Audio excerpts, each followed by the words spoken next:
How to verify users in a Discord server. Want to keep your server safe and make sure new members are legit?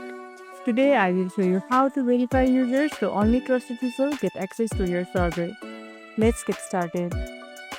Go to your server settings, click roles and create a new role named verified or something similar.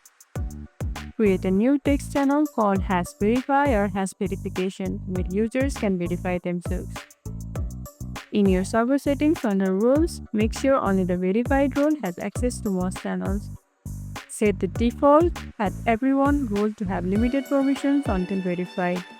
To automate this, invite a bot like Yamin6, Callbot or Diner. Go to bot's website, invite it to your server with admin rights. In the bot's dashboard, set up the verification system. Often, it's a reaction role or a command users can run to get the verified role. Example, user clicks a reaction emoji or type verify to gain access.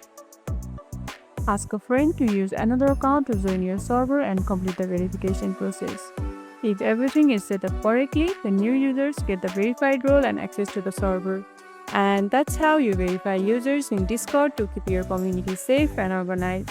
If you found this tutorial helpful, don't forget to like this video, subscribe and tap the bell icon so you never miss an update. See you in the next one.